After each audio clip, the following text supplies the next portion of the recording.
Sampurasun pamirsa, kumaha damang pamugi urang sadayana aya dina ginanjar kawilujengan. Wibados ngaros bagja tiasa nepangan para wargi sadayana dina acara paniis manah nalangkungan kanal YouTube YKB Bahasa Sunda. Ayo urang sami-sami ngadigeus ka pangeran sada ajana urang ngawitan acara ieu. Mungka Gusti abdi nyanya lindung, mungkaga Gusti abdi nyanyakeun puja sareng puji wireh anjeun anu sapapaosna nyarengan abdi.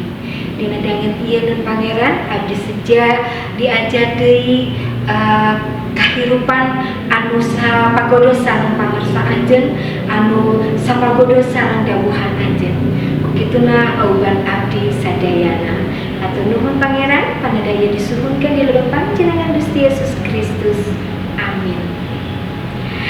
Pamirsa, panganyupan dina dangeun ieu dicatet dina renungan wasiat anu jejerna hate anu tabah dumasar kana aosan Kisah Rasul 27 ayatna anu ka-13 dugi ka 38 atau ayat muluguna dibantun tina Kisah Rasul ayat 27 ayat muluguna dibantun tina Kisah Rasul 27 ayat anu ka-22 anu kieu unggalna.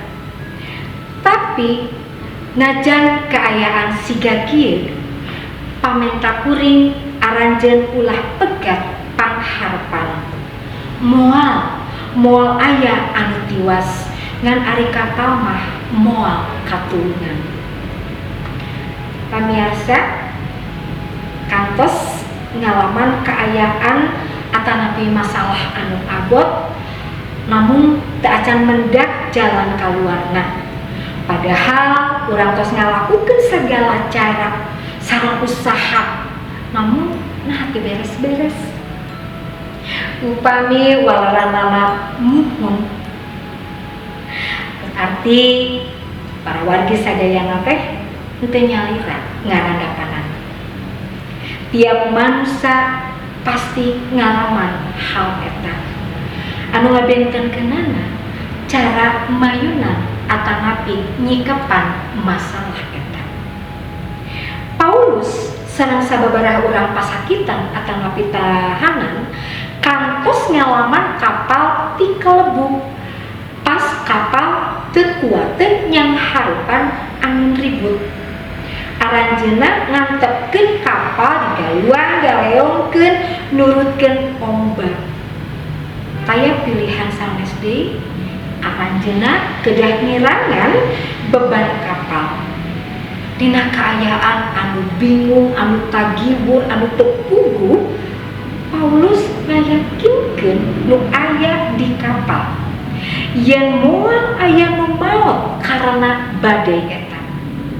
Hiji-hijina anu teu tiasa disalametkeun ngan saukur kapal anu ku aranjeunna ditarumpakan. Para wargi, hiji hal anu utama nu kedah aya di diri maranehna nyaeta hate anu tabah kanggo bertahan hirup sok sanaos marayunan maot. Upami urang aya dina hiji kaayaan anu teu tiasa dikendalikeun, salah sawios cara mayunanana nyaeta tampik kalayan kaikhlasan.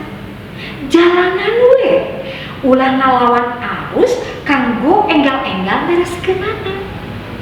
Urang lempang dina iman percaya yen urang moal binasa lantaran ku persoalan atanapi ku masalah. Nu kedah ku urang dilakukeun mung ngajaga hati urang supados kiwa tabah jeung sumanget ngajalanan kahirupan ieu. Mangga urang ngadeus ka pangeran. Pangeran, hatur nuhun. Abdi dina dangeun ieu parantos dipasihan kakiatan ku dawuhan anjeun yen abdi moal binasa, moal maot kulantaran masalah. Anjeun parantos ngadawuh supakeun abdi tabah ikhlas mayunan sagala kahirupan sagala rereget margi anjeun nu bakal nuntun abdi masihan jalan kaluarna. Pasihan abdi kakiatan supados abdi tetep renggenep nyepeng kapercakeman iman ka Gusti Yesus anu janten juru salamet abdi sadayana. Hatur nuhun Pangeran. Amin. Para wargi mung sakieu panglonyepan anu tiasa kapihatur mugia janten berkah kanggo urang sadayana. Ulah hilap di like, subscribe, komen, sareng utamina bagikeun kanu sanes margi ku jalan eta para wargi parantos ilubiu ngamasurkeun Injil kasalametan. Cek Gusti Yesus ngaberkah.